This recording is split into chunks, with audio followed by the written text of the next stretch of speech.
திண்டுக்கல் மாவட்டம் ஒட்டன்சத்திரம் தொகுதியில் 7வது முறையாக போட்டியிடும் திமுக சார்பில் அமைச்சர் சக்கரபாணி தீவிர வாக்கு சேகரிப்பில் ஈடுபட்டார். சப்பலநாயக்கன்பட்டி ஊராட்சி பகுதிகளில் தீவிர வாக்கு சேகரிப்பில் ஈடுபட்ட அவர், இலவச பேருந்து பயணம் மற்றும் வீட்டுமனை பட்டா போன்ற திட்டங்கள் மக்களிடம் பெரும் வரவேற்பை பெற்றுள்ளதாக கூறினார். தேர்தல் அறிக்கையில் அறிவிக்கப்பட்டுள்ள 8000 ரூபாய் கூப்பன் திட்டத்தை மக்கள் ஆவலுடன் எதிர்பார்க்கின்றனர் எனவும் தெரிவித்தார். மீண்டும் திமுக ஆட்சி அமைந்தால் பழனி தனி மாவட்டமாக அறிவிக்கப்படும் என உறுதியளித்தார்.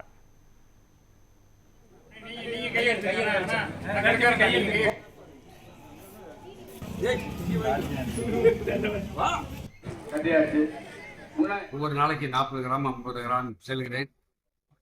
செல்கின்ற இடத்திலெல்லாம் மக்களுடைய எழுச்சி 1996 எப்படி ஒரு எழுச்சி ஏற்பட்டதோ அதே போல மக்கள் வெள்ளம் இன்னைக்கு எழுச்சியான வரவேற்பை மக்கள் அளித்துக் கொண்டிருக்கிறார்கள்.